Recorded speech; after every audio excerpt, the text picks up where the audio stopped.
kaayo sa tanan. Ato kami sa paghatag ug away sa tumuli nga Dios. Ang mensahe para kanato kamay kini ato ipahinuon nga tumuli nga Dios na guluhan kini ko dili ko ibayin.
Ano ang versikulo sa uwan ni ka na doon sa Santiago nga sa uwan natin ipita ng wama ka kaisunan ng wama ka tuod aspect doon ito pinadayag tumoy na gito uwan dos versikulo 15 nag-ingon diha ayaw ninyo higugma ang kalibutan ni ang tanang butang sa kalibutan na ang kalibutan kung may higugma kaniya kay ang kalibutan kung may nahigugma kaniya ang kalibutan may sayo ayaw higugma ang kalibutan nan ang mga butang niini ang magahigugma sa das kalibutan kung may nahigugma sa kalibutan ang gugma sa Dios wala riya kaniya sa 16 versikulo 16, kung ang tanan nga ana ang sa kalibutan, ana ang panglimbong o sa unod, ug ang mga panglimbong sa mga mata, ang mga garbo sa pagkinabuhi, dili iya sa amahan kung dili sa kalibutan. Igsoon,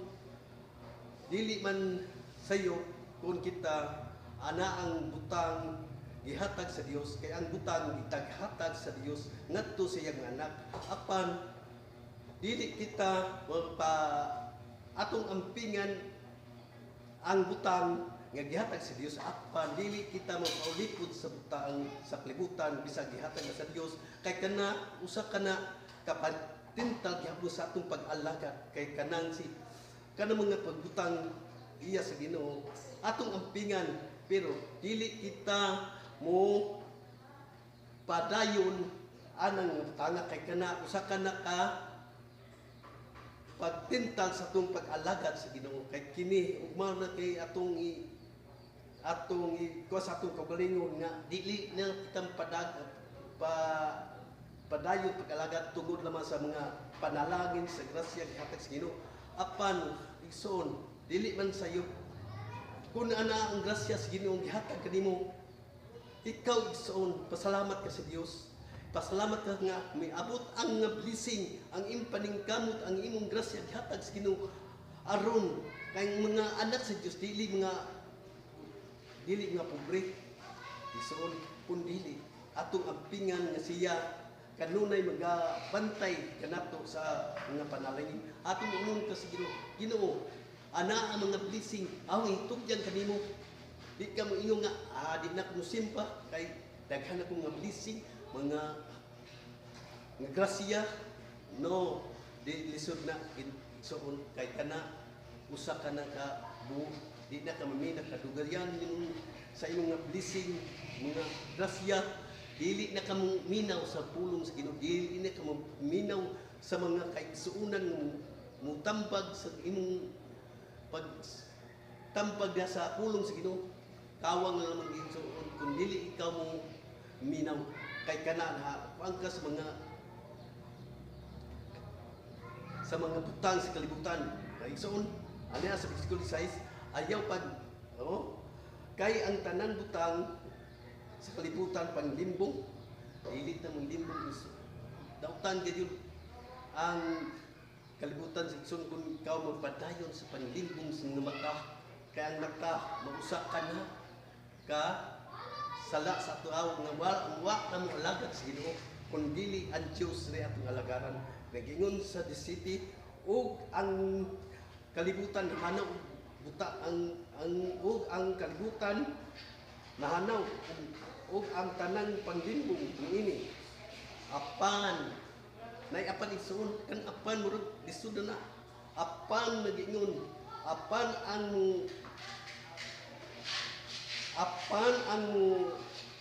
okay igsoon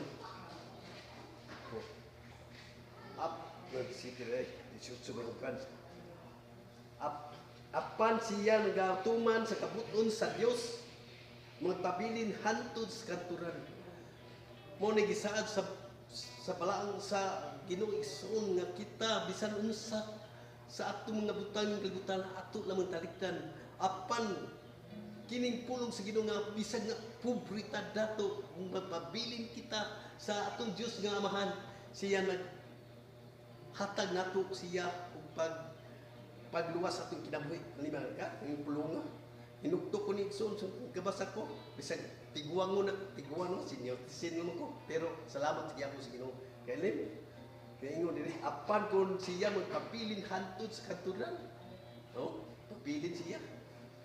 mao na sa igsoon sa mga pulong sa Ginoo gihatag kanato karon ug akong ibalik dungog diha kaniya kay siya lamay ang nagahatag og kusog kinabuhi sa kaugalingon karon ug akong pasilungan siya tanan. Amen.